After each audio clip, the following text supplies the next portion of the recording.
En la fórmula del capital, Marx plantea que está compuesta por capital constante, capital variable y plusvalía.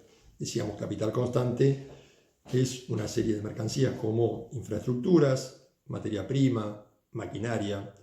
Y por otro lado, el capital variable se refería a esa mercancía que es la mercancía trabajo. Hacíamos una distinción, que es la que hace Marx obviamente, entre el capital constante, considerado como trabajo muerto o trabajo anterior, y el trabajo actual, que es el trabajo vivo, el trabajo que pone el obrero cuando va a producir. ¿De dónde viene esa diferencia? ¿Por qué se habla de un trabajo vivo y un trabajo muerto? Esa diferencia está relacionada con qué es lo que está comprando el capitalista. A diferencia de las clases anteriores o las estructuras económicas sociales anteriores, como por ejemplo en el feudalismo, en el cual el trabajador producía, el artesano, un bien y ese bien iba a intercambiarlo, el bien producido por el artesano le pertenecía, era de su propiedad. Acá, en el capitalismo, la característica es que el hombre es un ser aparentemente libre que está en condiciones de vender, pero no vende su trabajo. Lo que vende el obrero es su fuerza de trabajo. Acá está la diferencia que incorporan Marx y Engels en sus análisis. La fuerza de trabajo es una potencia. Esa potencia es clave porque lo que significa es el obrero está poniendo a disposición por una jornada, por un tiempo, esa capacidad de crear valores, esa capacidad de hacer mercancías. A partir de ahí, las mercancías que empiezan a ser creadas, el producto de su trabajo, no le pertenece. De ahí también el concepto de hablar de trabajo enajenado, porque justamente el proceso de realización, el proceso de producción de mercancías, hace que los trabajadores y las trabajadoras, cuanto más producen, menos tienen. Es decir, se da un fenómeno por el cual el trabajador tiene que vender su fuerza de trabajo para poder obtener lo necesario para subsistir. El trabajador no se realiza en el trabajo. El trabajador no es feliz trabajando, sino que ese trabajo se transforma en una especie de trabajo forzado. El trabajo solo es un medio para poder satisfacer sus necesidades.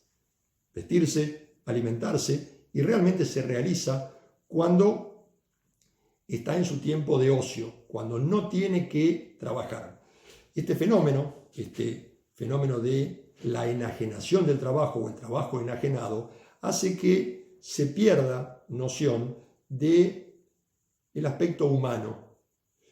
El obrero se deshumaniza, el obrero se cosifica al trabajar porque se ve en esa representación de la mercancía. Todo lo que vale el obrero es el precio que recibe por su trabajo. De tal manera que en la sociedad capitalista se da esta deshumanización en la cual yo valgo por lo que tengo, no por lo que soy.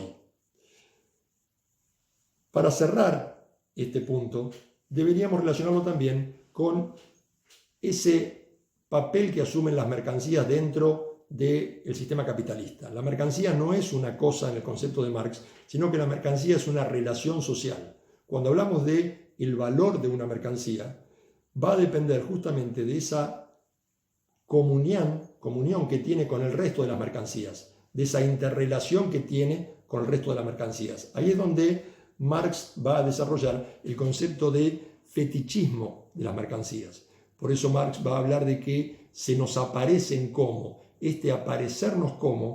aparecernos como si fuesen relaciones sociales y no relaciones entre cosas, es justamente porque la mercancía es el resultado de la fabricación o de la elaboración de seres humanos. Sin embargo, en lo que vemos nosotros, en lo que se nos aparenta a nosotros, es como si las mercancías tuviesen vida propia, como si las mercancías se intercambiasen en el mercado.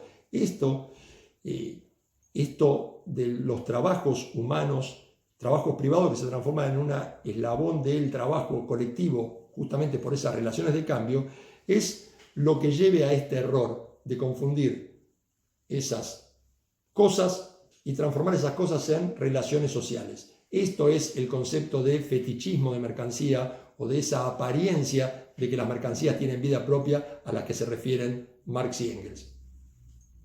Gracias.